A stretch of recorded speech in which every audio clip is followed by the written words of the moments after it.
Bonjour à tous, nouveau CQFR. Shai, rentrons direct dans le vif du sujet. Attaquons peut-être avec les propos de Chauncey Billups. C'est la première chose qu'on va commenter ce matin dans l'actualité. C'est ce que Chauncey Billups a dit sur Rudy Gobert, et notamment le fait que Rudy Gobert, en tant que joueur élu 4 fois meilleur défenseur de l'année, et pourtant, Billups trouve que les équipes continuent d'attaquer Rudy Gobert série après série. Et sa phrase, c'est même les meilleurs défenseurs, on ne les attaque pas, on essaye de s'en éloigner. Ouais, bah, il faut recontextualiser encore parce qu'il était invité par Rachid Wallace notamment, son ancien, coéquipier à Détroit. Donc il y avait une question sur, ils ont parlé de la défense des Pistons à l'époque, ils ont parlé aussi du coup du statut de Rudy Gobert en tant que quadruple meilleur défenseur de l'année, comme tu l'as dit.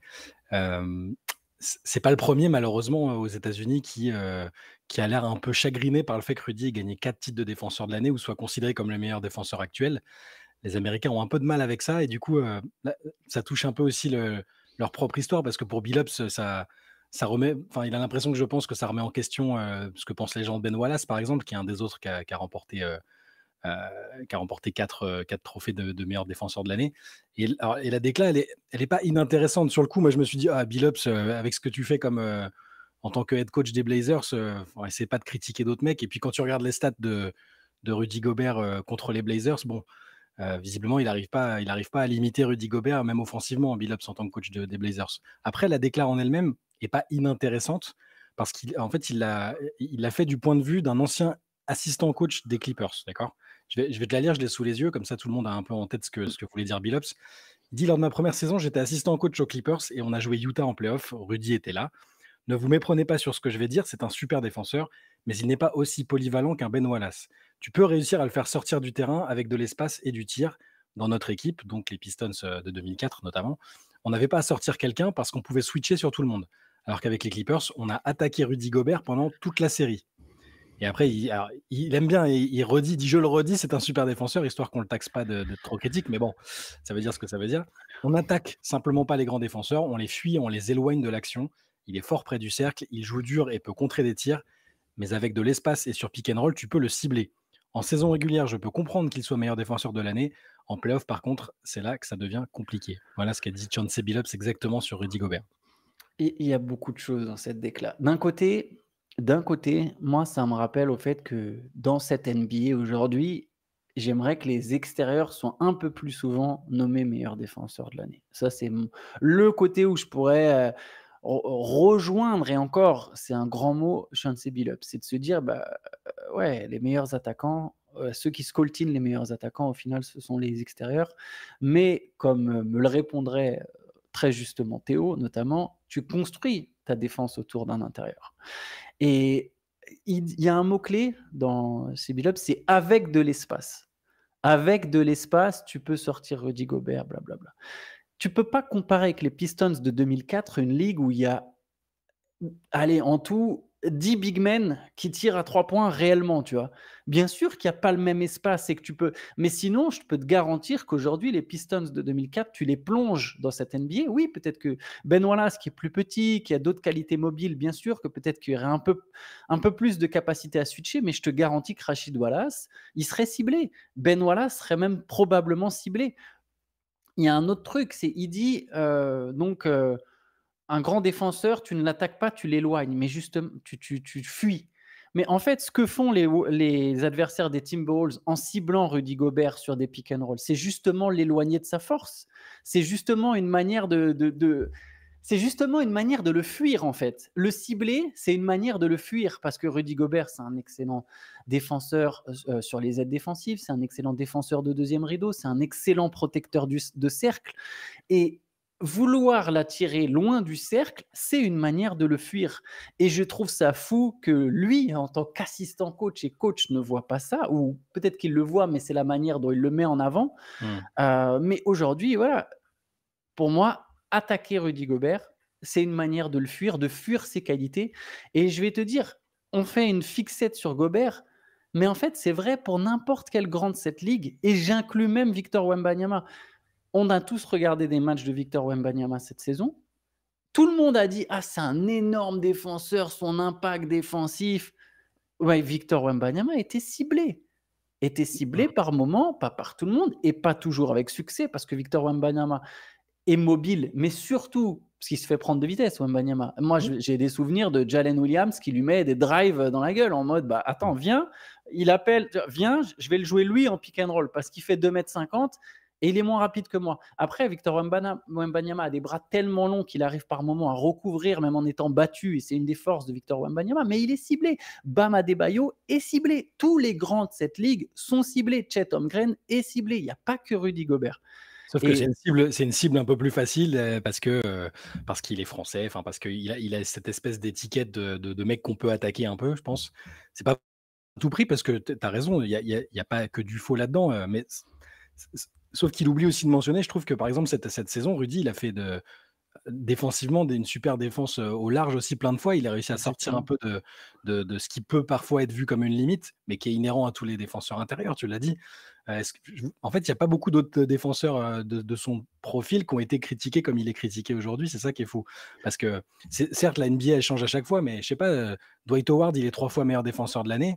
Les mecs n'allaient pas l'attaquer sur sa défense, tu vois, ils n'allaient pas spécifiquement dire bah non, il mérite pas, c'est pas le meilleur défenseur du moment parce que là, j'ai l'impression que c'est encore très personnel et que ça recoupe encore une fois sur ce côté, c'est Rudy Gobert, on a un problème avec lui pour X raison, quelle que soit la raison, et du coup, c'est un peu facile de l'attaquer là-dessus, quoi. Moi, je le prends un peu comme ça et bon, là en plus, il y a le contexte où il se sent obligé de défendre un peu sa crèmerie, quoi, les Pistons de l'époque, il faut que ça reste une équipe mythique C'est 20 ans d'écart, il y a 20 c'est ans pas la d'écart. même NBA. Pardon, vas-y, je Ah suis non, désolé, non, je t'ai coupé. j'allais dans Mais, ton mais, sens, c'est ça. mais en plus, tu sais, tu as raison, tu as dit, tu as parlé des progrès du Rudy Gobert. J'ai la stat. En playoff, il encaissait 0,92 points. Alors, ça représente son équipe encaissait 0,92 points par possession. Je sais que c'est pas toujours très significatif une stat comme ça, mais en gros, enfin, c'est pas très parlant, on va dire, mais c'est très bien. Voilà, c'est très bien. Je veux vous le dire. Vous regardez le classement sur les playoffs sur isolation, quand Rudy Gobert était isolé face à son défenseur, son équipe encaissait 0,92 points en saison régulière. Je crois que c'était même un peu moins que ça. C'est un des meilleurs grands dans ce domaine en playoff et dans la saison régulière. C'est aussi simple que ça parce que oui, il était attaqué chaque série. Ok, il a attaqué chaque série. Les Wolves, ils ont passé combien de séries?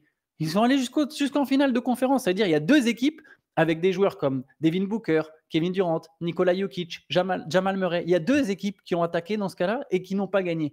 Donc, je veux dire, il y a un sens derrière ça, tu vois. Donc, ça me gêne quand on me dit, ouais, il est attaqué chaque série. Ouais, en attendant, les Timberwolves sont quand même allés jusqu'en finale de conférence. Si après, effectivement, Luka Doncic est quand même un autre animal, tu perds contre les Mavs, c'est autre chose, tu vois. Tu es ciblé par Luka Doncic, bah oui, tu es ciblé par le meilleur joueur du monde. Qui défend sur Luka Doncic en 1 contre 1 correctement parmi les grands? Personne. Kristaps Porzingis, Al Horford, qui tu veux, ils sont aussi ciblés la série d'après, en fait. C'est une espèce de mauvaise lecture. Et tu sais, ce qui me gêne beaucoup, Shai, c'est que Chauncey Billups, il est coach NBA. Il est coach NBA. Déjà, ça me gêne qu'il parle d'un autre joueur, déjà en soi, d'un autre joueur qui est actuellement dans la ligue, tu vois. Et bon, mais à la limite, pourquoi pas. Mais surtout, en fait, il est coach NBA et je trouve qu'il montre une de ses propres limites. Bien sûr que la quote, comme tu l'as dit, elle est intéressante. Il parle d'espace, il répète que c'est un bon défenseur, etc. Mais en fait, même, ça me montre, moi personnellement, après, c'est mon point de vue et peut-être que d'autres penseront différemment et auront une autre lecture de toute la situation, mais que tu montres ta propre limite sur une compréhension du jeu, encore une fois, selon moi, que je trouve presque grave en fait. Mais Et les fans des Trailblazers iront clairement dans mon sens. C'est un coach. Mais Chauncey Billups n'a concrètement rien montré depuis, enfin rien montré. Je parle pas que des résultats, hein. Il y a des équipes qui font des résultats, qui ont des bilans ultra négatifs et qui travaillent. Tu vois ce qui se passe. Billups, depuis qu'il a été nommé, on n'a pas vu vraiment de grandes idées, de grandes façons de jouer, d'idées vraiment porteuses derrière tout ce qu'il fait. En fait, tu as l'impression que c'est grâce à son nom qu'il est là, qu'il partage son expérience. Et ça peut par instant être utile, j'imagine, mais ça fait plus assistant coach. Je suis aussi d'accord, ça m'a fait bizarre de le voir parler d'un joueur spécifiquement, un autre joueur de la ligue, dans ces termes-là, mais ça montre peut-être aussi ouais, ses limites. Et tu fais très bien de préciser que Rudy n'a pas été un handicap pour les Timberwolves cette année. Ils sont allés, donc cette saison où il finit lui-même donc meilleur défenseur de l'année, ils vont en finale de conférence et ils ont été impressionnants. Et il a été une des raisons pour lesquelles ils ont été aussi loin. grâce à ses qualités défensives notamment. Donc c'est toujours un peu, moi, je veux pas à chaque fois qu'on croit qu'on défend à tout prix Rudy contre tout et n'importe quoi. Je veux dire, récemment sur le tournoi olympique, on a aussi pointé du doigt les limites de son utilisation et de son profil dans cette équipe de France là. Donc on peut être critique, relativement critique, mais je trouve juste que c'est un peu bon, voilà, c'est un peu déplacé. Personne ici dit c'est le meilleur défenseur de tous les temps. On dit juste que dans son registre, c'est le meilleur défenseur actuel, voire de sa génération, parce que 4 titres de défenseur de l'année, élus par des mecs qui regardent tous les matchs quasiment toute l'année, qui n'ont pas d'intérêt à ce que ce soit lui qui gagne plus qu'un autre.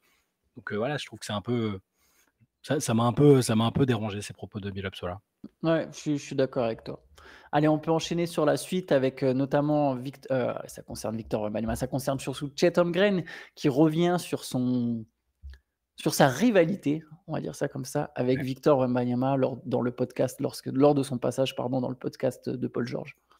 Ouais, il est vraiment intéressant ce gars-là parce que, tu sais, si tu juges que par le physique depuis qu'il est arrivé, tu te dis: «Ah, c'est un grand capable qui est peut-être pas à l'aise dans son corps, qui est pas très confiant, un peu timide et tout». Mais en fait, il dégage l'énergie d'un mec, ultra confiant, ultra sûr de lui, je sais plus qui avait dit ça, quel adversaire du Thunder avait dit: «Non mais, c'est un bad, motherfucker», tu vois? Genre il il joue comme un mec comme ça et ça se voit sur le terrain et donc là, Paul George est en plateau dans l'émission, il le lance un peu sur bah, la supposée rivalité. C'est juste des mecs qui sont de la même génération et qui s'affrontent. Il lui a demandé ce qu'il en pensait et j'ai bien aimé sa réponse parce qu'à la fois, il y a une volonté de dire qu'il n'y a pas d'embrouille entre eux et en même temps, tu sens que les oppositions avec Wembanyama, elles sont un peu particulières quand même. Tu vois, il dit non, non, on est tous les deux des compétiteurs, on s'affrontait déjà avant d'être en NBA, sauf que les gens me demandent tout le temps s'il y a une embrouille entre nous, un bif. On se bat sur le terrain, mais un bif, pour moi, ça veut dire que quand tu croises l'autre, il y a bagarre. De quoi on parle? Je connais même pas le gars. On joue simplement au basket l'un contre l'autre. Aucun de nous deux ne veut perdre, ni laisser l'autre marquer un panier. On se battra toujours sur le terrain. Si les gens veulent prendre ça pour un bif, c'est qu'ils ne comprennent pas ce qu'est la compétition, je suppose. Et après, quand il le relance en disant est-ce que tu t'inspires de lui? Est-ce que tu apprends de lui quand tu l'affrontes? Il dit j'apprends de tous les joueurs qui me sont opposés. C'est pas différent avec lui. Et là, enfin si, il est un peu différent. Ce salopard fait 2,26 m. Des choses qui fonctionnent contre un mec d'1,95 m ne fonctionnent pas contre lui. Voilà, j'aime bien ce qu'il dégage ce gars parce que, encore une fois, ça veut rien dire. Le physique de quelqu'un veut pas dire, reflète pas forcément sa personnalité, mais j'ai déjà adoré sa saison rookie. Bon, c'est une saison rookie particulière. Il avait fait partie de l'effectif avant, il n'avait pas joué. Un rookie comme ça qui participe à une campagne jusqu'en demi-finale de conférence, du coup, c'était déjà impressionnant et je sens vraiment de plus en plus que ça va être un joueur majeur et incontournable de la ligue. Et l'espèce de parallèle avec Victor, le côté américain, le côté français, j'aime bien aussi quand même. Ouais, je suis d'accord avec toi, son attitude, elle encourage à, tu sais, elle donne envie d'être optimiste sur la suite de sa carrière, Mmh. comme tu as dit, le côté bad motherfucker, je trouve ça le définit bien et tu sens que c'est un mec qui va chercher à aller, en fait, au niveau au-dessus, Il a peur de et personne. Il a peur voilà, de exact. il y a pas Mais il de a il y a même pas pas de peur de lui-même, en fait, il a pas peur de se faire mal. Je sais pas si tu vois ce que je veux dire? Tu vois? mmh. Tu sens qu'il aura pas peur de se remettre en question ou des choses comme ça. Il y a un truc qui se dégage que je trouve très intéressant, une forme de charisme, en tout cas, Ouais, c'est ouais, c'est ça. ça, mais il a vraiment peur de personne parce qu'il est pas dans il idolâtre pas un joueur en particulier, tu vois? C'est-à-dire alors je dis pas que c'est mal d'avoir un modèle ou une référence, tu vois? Victor, parle souvent de Kevin Durant, du fait qu'il est allé le voir après la finale des JO en lui disant, «J'aimerais te piquer quelques moves et tout». Il y a une forme de respect aussi. Je pense que Chet Holmgren, il respecte, les superstars de la ligue, mais il en a absolument pas peur et j'ai pas l'impression qu'il veuille s'inspirer de qui que ce soit, en fait. Tu sais? Et ça remonte même déjà à très jeune parce que la première fois qu'on a entendu parler de lui, c'est quand il était invité au camp de Steph Curry et l'image qui était restée, c'est qu'il avait dribblé Curry, il avait essayé pas de l'humilier, mais tu sais, il lui avait placé des dribbles et tout, sans aucune forme de respect presque, tu vois? Il s'est dit: «Je vais taffer Steph Curry», tu vois? Il est un peu comme ça. J'aime son approche, sa personnalité et son jeu. Je suis très content qu'il soit aussi performant sur le début de sa carrière. Après, c'est évident qu'il y ait pas de beef avec Wembanyama si on Mmh. prend la définition du beef qu'il Bien a sûr. donné. C'est ce qu'il dit, ouais. Hem, c'est là, en fait, où tu peux toujours choisir tes mots Mmh. et adapter ton discours aux mots. Parce que par contre, d'un autre côté, je pense qu'ils se respectent réellement les 2, Mmh. mais tu sens qu'il y a un petit truc, tu vois? Il y a une petite envie et voilà, lui, il définit ça comme de la compétition. Il y a toujours des gens que tu apprécies plus ou moins, tu vois? Ça veut pas dire que une fois qu'ils auront tous les 2 arrêté leur carrière, bah, ils s'apprécieront pas, ils deviendront peut-être potes et cetera, j'en sais rien. Mais là, en attendant, d'un côté comme de l'autre, i tu sens qu'il y a quand même une volonté de dominer l'autre, mais c'est vrai, voilà, ça rentre dans le champ au final de la compétition, tu vois? C'est une Mais rivalité ou c'est une bonne rivalité, je pense. oui, oui, je pense aussi que c'est une Ils sont à bonne l'ouest tous rivalité. les 2 en plus, dans 2 équipes, bon une équipe qui est très, très en avance sur l'autre, mais ils peuvent être amenés à être opposés à un moment et ça Bien sûr, sur un même type de poste, un gabarit qui est pas si éloigné que ça, et même un skill set qui est pas si éloigné que ça dans l'idée. Holmgren, enfin les oui. gens qui ont pas assez suivi le Thunder l'année dernière, je veux dire, il s'est dribblé, il s'est shooté, c'est son début de saison notamment quand il était vraiment très, très adroit, c'était flippant, hein. C'est un joueur exceptionnel, je trouve. Ah, j'espère qu'on aura des séries entre Ouais, j'y crois, je pense qu'on en aura et je pense que ça peut donner des séries assez croustillantes. ouais. On peut finir avec les mots de Dennis Schroeder. Dennis Schroeder qui est revenu sur le post de célébration de Kevin Durant après la victoire de Team USA aux Jeux Olympiques. C'est-à-dire que d'abord, Dennis Schroeder, il avait été interrogé notamment sur le basket européen, sur pourquoi les sélections européennes se débrouillaient de mieux en mieux finalement dans les compétitions, pourquoi l'écart se réduisait. Alors, j'ai pas sa quote sous les yeux, mais grosso modo, il parlait de QI basket, il mettait en avant le QI basket des sélections européennes par rapport au basket américain et qui est essentiellement de l'entertainment. C'est pas que le basket américain en C'est fait, ça, c'est c'était, la société ouais, américaine, plutôt, ouais, on va dire.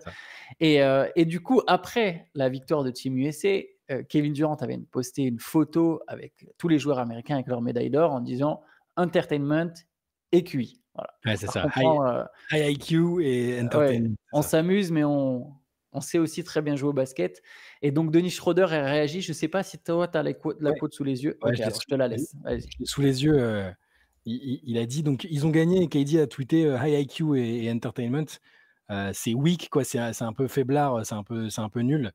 Tu es ce type de star qui doit, forcément répondre à quelqu'un comme moi.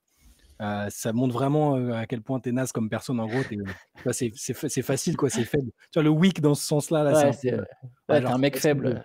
je suis personne et toi tu vois? Et donc il a dit, bon les choses sont comme ça, c'est pas heu, tout le monde n'est pas, alors in a good place là, je pense qu'il parle un peu du côté, Mental de mmh. insécurité de Kevin Durant, tu vois? Je pense il le charrie un peu là-dessus sur le côté, qui se cherche toujours un peu quoi, c'est un peu ça, tu vois? Tout le monde n'est pas dans une bonne, situation personnelle quoi. Tu vois? C'est un peu comme ça et voilà, pour le coup, ça ressemble plus à un bif qu'entre Wembanyama et Chet Holmgren, tu vois? C'est quand même ça devient un peu personnel, tu vois? Tu es weak, c'est que Ouais, ça commence à je sais pas si KD a répondu ou compte répondre, mais bon le débat était pas inintéressant. Ce que disait Schroeder, je veux dire, c'est en soi, c'est pas totalement faux. C'est-à-dire que le QI basket ou le QI collectif, le jeu collectif est plus du côté des sélections, autres que Team USA, presque historiquement. Après, voilà, individuellement, ça fait la différence. C'est pas bon, c'est pas que du divertissement Team USA non plus, faut pas mais je vais pas trouver oui, que c'était forcément irrespectueux et puis, bah, la réponse de KD était plutôt sympa aussi, je trouve. Alors, ah, bah, regarde, on a quand même aussi du QI, on a gagné, bon, voilà, c'est pas oui. Mais il y a évidemment du QI du basket du côté de Team USA, c'est les plus il y grandes a superstars du il y monde, a elles ont LeBron du James dedans, bon, voilà, ça va. ah voilà, bien sûr, Stephen Curry et cetera. Mais ouais, moi je suis pas gêné forcément par le poste de Kelly qui est un peu taquin quoi, Mmh. mais je comprends ce que veut dire Schroeder en mode: «Mais qu'est-ce que tu prends? Qu'est-ce que tu prends? Tu viens de gagner une médaille d'or aux Jeux olympiques et tu prends le temps de répondre à un mec qui t'attaquait même pas». Et mais bon, Attends, voilà, mais Kevin Durant, il répond à Dennis Schroeder, il y mais a il répond aussi à Jean-Louis du 27, sur Twitter, tu vois? exactement, exactement, Il répond à tout le monde, il a même plus ses burner accounts maintenant, voilà. il a toujours été comme ça, il a toujours dès qu'il se sent attaqué ou machin, il répond sur Twitter, il y a des gens comme ça. Ouais, c'est ça. La vraie après, est-ce que ça cache forcément un mal-être? Je sais plus à ce stade. Il y a un moment, j'aurais voulu jouer le grand psychologue et te dire: «Oui, ça montre son insécurité». J'aurais fait un peu comme Schroeder. Aujourd'hui, je sais même pas, S'il était aussi bien enfin, c'est pas une question d'être bien dans sa peau ou pas, je pense que ça va, sa vie elle est bien là, il y a pas de problème, hein, mais c'est toujours, sur l'identité, sur qui il est, tu vois? Et le fait qu'il ait toujours, pratiquement tout le temps répondu à tout le monde, qui le critiquait ou juste qui l'interpellait, bah, c'est sûr qu'il prend pas le même type de distance que LeBron, par exemple. LeBron, il utilise Twitter, il répond pas aux gens, quoi. il fait ses propres trucs devant les matchs qu'il regarde et il va pas mettre, il va pas aller répondre aux mecs qui ont des œufs ou des ou des trucs de manga en profil, en photo de profil, tu vois? Il s'en fout totalement, donc bon, c'est un trait de personnalité, c'est comme ça. Je sais pas si c'est de l'insécurité ou ça n'enlève rien au fait que c'est un joueur absolument monstrueux, et totalement all time, mais c'est bon, tu sais, je l'ai plutôt visé juste là-dessus, je pense. Bon allez, on va s'arrêter là. On se retrouvera demain pour un nouveau CQFR. Le replay, enfin le replay, c'est pas le replay. Le podcast est toujours disponible sur la chaîne YouTube. On en a Ouais, enregistré un podcast hier à 3 avec Théo. C'était la reprise des podcasts à 3. ouais. On a parlé des Suns. Donc voilà, si ça peut vous intéresser, checkez la chaîne. Et nous, on se retrouve demain. Ciao à tous. Ciao.